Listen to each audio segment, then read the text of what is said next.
আমি ভাবছি কি যে গাছ লাগাবো, কারণ অনেক গরম পড়েছে। শোন, দাঁড়া দাঁড়া বলছি।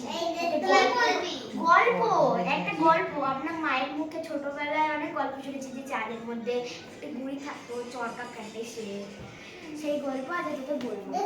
শুনি দেখি, বল। এক ব্রাহ্মণ আর এক ব্রাহ্মণী এক গ্রামে বাস করত। তাদের কোনো পুত্র ছিল না, ঠিক আছে? তার জন্য তাদের মনে খুব কষ্ট ছিল। অনেক ব্রত করলেন ব্রাহ্মণী, তাও একটিও পুত্র পেলেন না। শেষে চান্দ্রায়ণ ব্রত করে তাদের এক কন্যা সন্তান হয়। তার নাম ছিল চাঁদনী। হঠাৎ চাঁদনি কেন? কারণ চান্দ্রায়ণ ব্রত করে একটি কন্যা সন্তান হয়েছে, তার জন্য চাঁদনী। ও আচ্ছা, ঠিক আছে। এইবার চাঁদনীকে ব্রাহ্মণ আর ব্রাহ্মণী অনেক যত্নে মানুষ করতে লাগলেন। একদিন কি হলো, চাঁদনী ওর মায়ের যখন রাত্রি হতো খালি করতো চাঁদ পাওয়ার বায়না করতো, মানে আমাকে চাঁদ এনে দাও, আমাকে চাঁদ কিনে দাও, এসব বলতো ওর মাকে, ঠিক আছে? এইবার ওর চাঁদ তো পারা যায় না, ওর মা একটা কবিতা বলতো। চাঁদ কোথায় পাবো জাদুমণি, মাটির চাঁদ নয় গড়ে দেবো, গাছের চাঁদ নয় পেরে দেবো, তুই চাঁদের শিরোমণি, ঘুমোরে আমার প্রভুমণি। এই কবিতাটা বলে চাঁদনিকে ওর মা ঘুম পাড়াতো, আর চাঁদনি চাঁদ চাঁদ করে ঘুমিয়ে যেত, ঠিক আছে?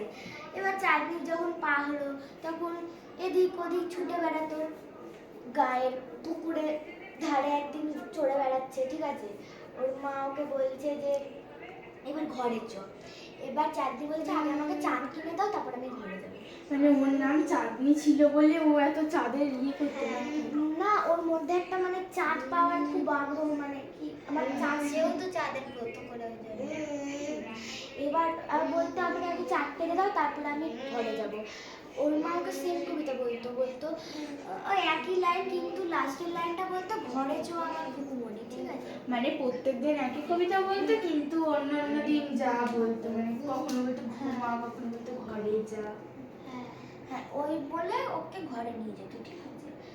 এবার একদিন মানে চাঁদনি বড় হলো, তার বিয়ের বয়স হলো, ঠিক আছে? এবার কি হলো, ওর বাবা ওর জন্য পাত্র দেখতে লাগলো, ঠিক আছে? এইবার শেষে একটি কালো পাত্রর খোঁজ পেল। কালো পাত্র কিন্তু প্রচুর পয়সা, ঠিক আছে? ওর বাবা পয়সার লোভে কালো পাত্রের সঙ্গে ওর বিয়েটা ঠিক করলো, ঠিক আছে? এইবার কি হয়েছে, চাঁদনি মনে দুঃখে সেই রাতেই মানে বাড়ি ছেড়ে চলে গেল জঙ্গলে। বিয়ে ঠিক করেছিল বলে ও জঙ্গলে চলে গেছিল, বুঝতে পারলি? কিন্তু জঙ্গলে গিয়ে ছিলটা কোথায়? ও জঙ্গলে ও তো দেখ, ও এবার ও তো দেখ চাঁদের মেয়ে, তো চাঁদ্রায়ণ ব্রত করে তোকে পেয়েছে ওর বাবা মা, ও আসলে ভগবান, বুঝতে পারলি? আচ্ছা, ওকে এক জটা জুটোধারী ঋষি অভিশাপ দিয়ে মানুষ বানিয়েছে, বুঝতে পারলি? সেই রাতেই ব্রাহ্মণীর এক স্বপ্ন এলো। এক জটা জুটোধারী ঋষি ব্রাহ্মণীকে বললো, স্বপ্নতে কিন্তু ব্রাহ্মণীকে বললো যে তুমি তোমার মেয়েকে দেখতে পারো, কিন্তু প্রতি কোজাগর পূর্ণিমার রাতে প্রতি বছর, ঠিক আছে? একবারই। তখন ব্রাহ্মণী খুব স্নেহে সুখে করে কেঁদে অনেক কিছু হয়ে, তারপরে এক বছর কেটে গেল। তারপরে মেয়েকেও দেখতে পেল। কোথায়? ওদের বাড়িতে মানে দিঘি ছিল, ওখানে একটা চাঁদনিকে দেখতে পেয়েছি।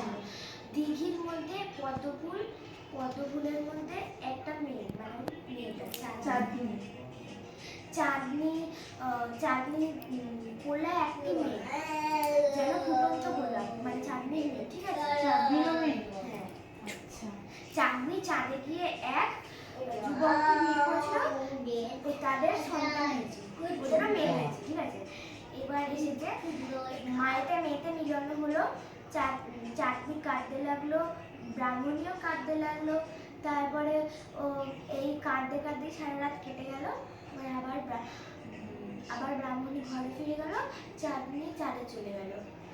আবার এরকম ভাবে এক বছর পর মেয়েকে দেখছে, কষ্ট লাগে না বল? তার জন্য চাঁদনি কি করলো, বাবা মাকে নিয়ে চাঁদে চলে গেল, বুঝতে মানে পারছিস? তার বাবা আর মাকে দুজনকে সঙ্গে করে নিয়ে চাঁদে চলে গেল। গ্রামের লোক কি ভাবলো? গ্রামের লোক ভাবলো যে ওর বাবা মা বোধহয় সন্ন্যাসিনী হয়ে গেছে, তার জন্য বোধহয় চলে গেছে। যেহেতু ওরা ব্রাহ্মণই ছিল তাই আর জন্য। তাদের মেয়েটাও ছিল। হ্যাঁ। তারপরে চাটনি চাটনি এবার বুড়ি হয়ে গেল চাটনি। তারপর নাতি নাতনিদের সঙ্গে গল্প করতে লাগলো। আর যখন কেউ থাকে না নিজের কাছে তখন আপনাদের গল্প কাটে।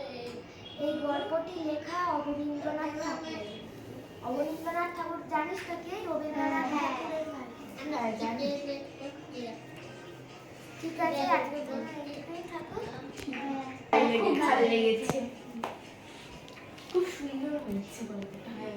তাহলে গল্প কে কে বললো? গল্পের মানে গল্পটা কে পাঠ করলো কৃতিকা মুখার্জি। আর কে কে শুনলো? পাল, তোর নাম কি? পাল। এদিকে ফিরে বল। পায়েল মজুমদার, শ্রীহাসী দাস, আর? তিস্তা মন্ডল। ব্যাস, টাটা, গুড নাইট, সব বাড়ি চলে যাও, রাতে ভয় পেয়ে যাবে।